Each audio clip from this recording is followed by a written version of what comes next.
Hi everybody, it's Jen. Welcome back to my channel, Homework Plus More, where we watch and talk about shows, movies, mysteries, Hallmark ornaments, and anything else that floats our boat. So today I'm going to be reviewing Tracker Season 2, Episode 12. So before I get into the review, I just want to say thank you to everybody who likes my videos, subscribes to my channel, leaves me comments. I appreciate you so much. If you have any questions about the episode or about my review, you can definitely leave them below. I read all my comments. So, getting into this episode, it starts out with a mom and a little boy, right? Putting him to bed.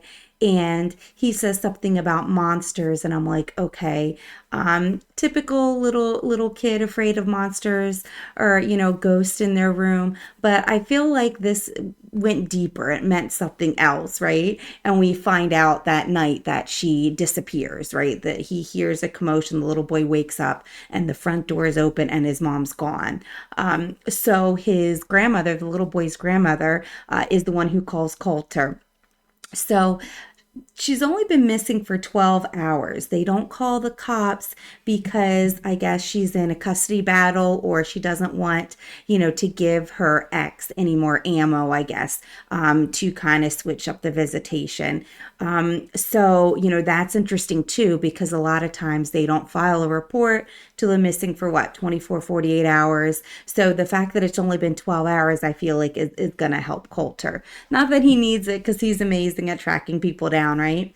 But it was a very cute scene at the beginning, because when he said that to his mom, it's almost like his mom was like, no, there's no monsters here. But it's almost like she was thinking something else.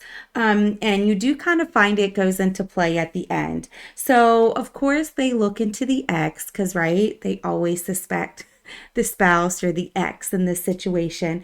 And the little boy's name is Miles, and the mom's name is Alice, the woman that's missing. So her ex is named Greg, and the mom, or the grandmom to Miles, Alice's mom, says, he's a good guy. I don't think he would do this, but they check it out anyways, and alibi checks out. He's with his girlfriend. So, and then of course, Miles says, the monsters took my mommy. I woke up, and so, I mean, I thought that was strange too. Like, okay, what does this have to do with anything? So Velma checks the phone and finds out, like I say, the alibi checks out with the ex. It's definitely not him. But then Rennie calls and says, she's going to be in the area, speaking with one of her clients. So I love that. They kind of have their little banter, and Rennie's just like, if you need me, I'm here. I can help you with the case. So excited to see Rennie early on, because if you've seen my videos, I just love her character, and the chemistry she has with Coulter is just wonderful. So they go to the last place the phone was pinged, right? Because we can do that nowadays. And it's at a park, or even kind of like a lake. So the car is there, the door's open, her purse, her phone, everything's on this front seat, passenger seat, front seat with the phone. And then he sees blood by a rock. So they're thinking, okay, she went somewhere at night to meet somebody, and now she's injured. So a little scary, because for her to run out on her son, means it must be serious or dangerous or something. So I'm like, okay, let's see what else we can find out. Hopefully she's okay. And he calls cousin Randy. So I love Bobby, but I love cousin Randy too. He's very funny. So he's in the show again. Maybe he's going to be in there for the rest of the season. I hope not. I hope the actor that plays Bobby is okay. If you know, leave me comments. I don't know the actors' names, or what's going on with their characters. I don't really read up on the episodes beforehand. But I do love cousin Randy because he's funny. But I hope Bobby comes back.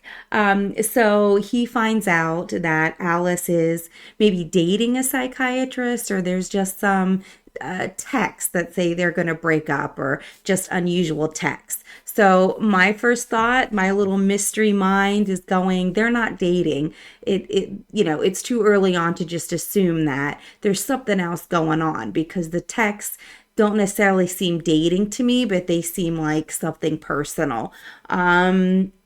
So they go to the doctor's house. It looks like it's ransacked. So you're like, okay, what went on here? And then he sees blood. He goes in the shower and he sees the body, and the head's been completely cut off. Like, psycho, what? You didn't just kill him, but you chopped off his head and took it with you because it's not there? Like, oh, that's freaky to me. And then, Shaw starts looking around in the house and looking at his notes because he's a psychiatrist with his clients, trying to figure out what they did ransacking the house, right? And there's some notes in there that are a little disturbing. About PJ, and that's all that he listed him as, was PJ. So now I'm thinking, okay, maybe PJ is the one that has Alice. And he also sees in this book that PJ was recommended to the doctors by Alice. So there's your kind of connection, right? So Alice recommended PJ to go see this psychiatrist. Apparently something happened, or maybe he's, a therapist, psychiatrist. I apologize. I know there is a difference. But he must have thought that there was something going on. We find out later, once we find PJ, that he recommended him to be hospitalized. So I guess he kind of went psychotic on the doctor, not wanting to be hospitalized. You don't understand me. But still, that's how Alice is involved. So definitely scary, right? Because now we assume PJ has Alice.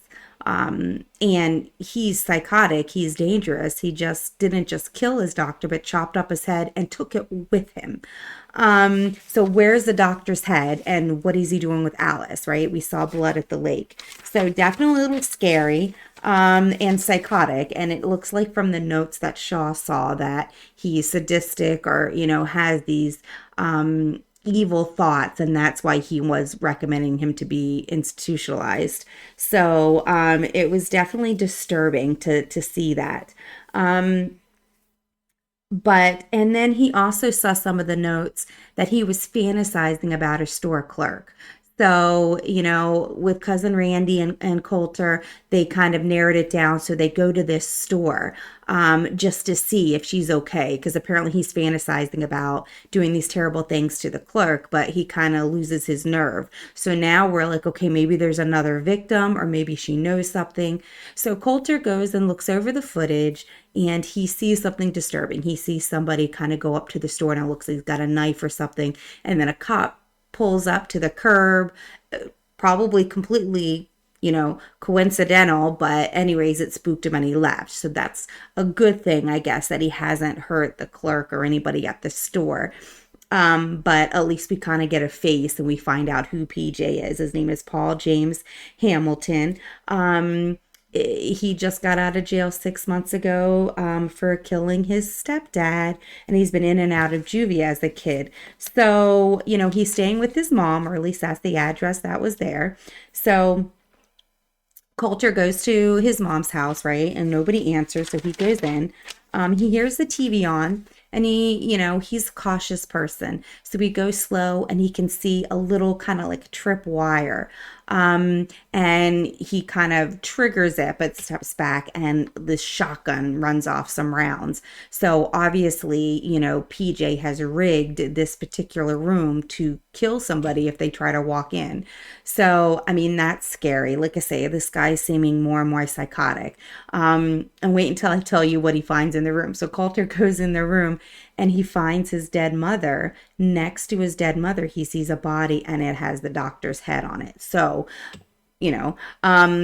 mystery solved. He took the dead doctor's head and brought it home, and he killed his mother, and he put the dead doctor's head in a chair next to his dead mother.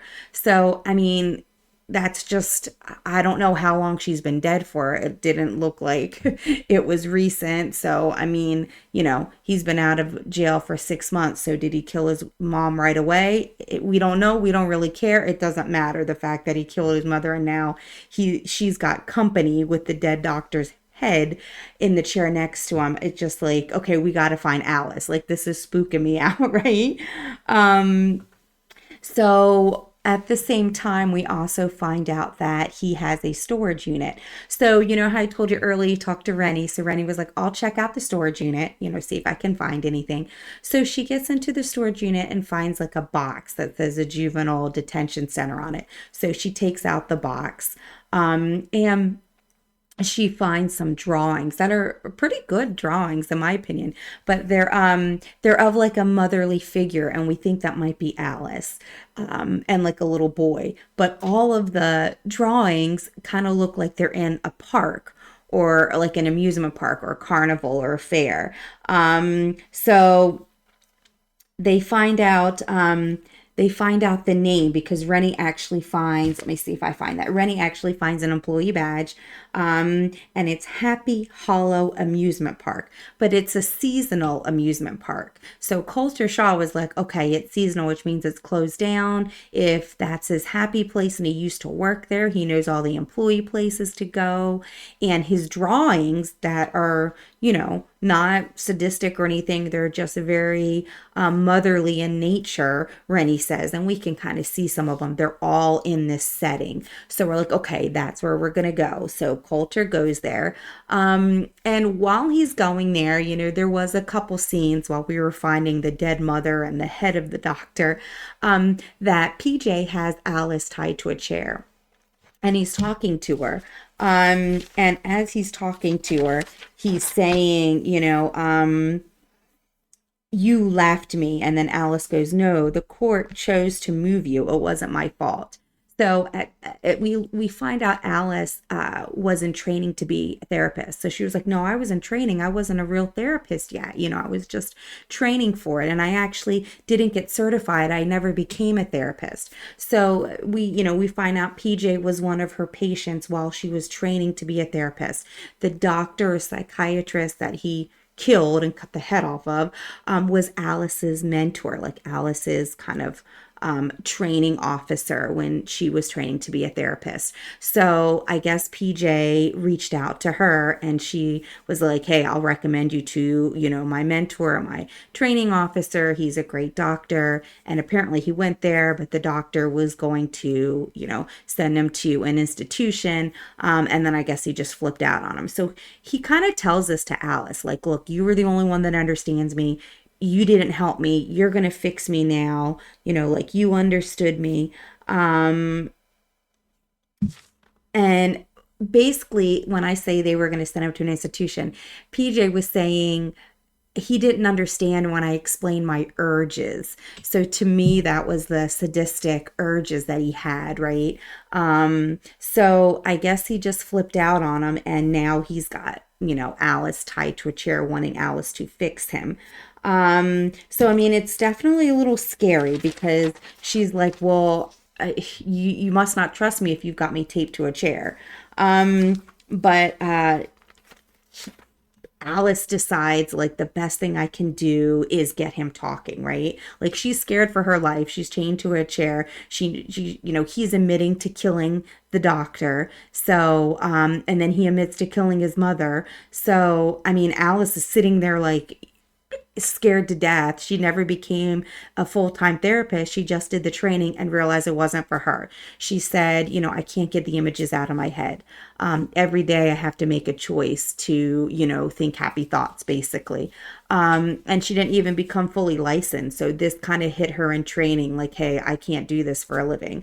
And side note, hands off to all the therapists and psychiatrists out there. It is definitely a difficult job. All the, counselors out there. I couldn't do it. I would just be like Alice. I actually minored in psychology in college, but I could never be a full-time psychiatrist because I'm the same way. I can't forget. When I see things are very vivid, when people tell me things, I tell them not to describe it in detail because I'll remember it and it'll stay in my brain. So I actually can relate to Alice. I could never do it for a living, but kudos to everybody who does. I appreciate you. Thank you for what you do. Mental health is a serious thing and a lot of people need help. So thank you for anybody who does that as a profession. I appreciate you. So Alice is just trying to kind of keep him talking, trying to keep him calm. Because at this point, he's got a knife, right? I mean, or a gun. I'm sorry, he has a gun. And I would be scared too. I mean, he's admitting to this. And then he jokes about it, like, yeah, I gave the doctor to my mom so she won't be lonely anymore. And I'm like, that's creepy. And Alice even says, that's not funny. You know what I mean? You cut off a man's head and put it next to your mother's in her house so that she won't be lonely. That's not funny. And of course he didn't like that, but I'm thinking in my head, Alice, like, you think that, don't say it out loud. This guy is like unhinged. But she gets him talking and says, your mom didn't protect you from your stepfather. That's why you killed him. And then you admitted to killing your mom. So I think she was like saying, hey, I'm not really licensed in this. I never finished, but let's try to hash it out. Because at this point, PJ is saying, you started it, you need to finish it. So she has no choice really but to kind of keep them talking, hoping somebody finds her. So I was telling you, Coulter, gets to the park, tries to find, Coulter, first off, is incredibly smart. I love his way of thinking. Let me see who has the lights on. So he goes and finds out which room has the lights, and he looks at the map, and then he like darts to the room that obviously is showing electricity, which is very clever. So they hear him coming, and he shoots and kind of runs away. So Coulter, unties Alice, tells her, gives him his phone. Hey, Alice, here's my phone. Call the police. And of course, Shaw goes after him, and he goes into the funny house, right, the one with the mirrors. And I'm like, seriously, of all the of all the places you could go, you're gonna go into a place with funny mirrors. So I'm like, okay, this isn't good because he's talking to Coulter, but he's got his gun and he's upset. And then Alice comes in to try to help. But he finds Alice, and Alice has the knife, right? So I guess he also had a knife, or maybe it was the knife Shaw uncut, her arms with off the chair. But at any rate, PJ sees her and says, I don't believe you. Why did you bring the knife if you're on my side? So he kind of like, she trips. And PJ's over her like he's gonna shoot her, like, I don't believe you because you brought a knife, um and so right when he's like gonna shoot her or do something, Coulter comes around the corner, of course, and shoots him.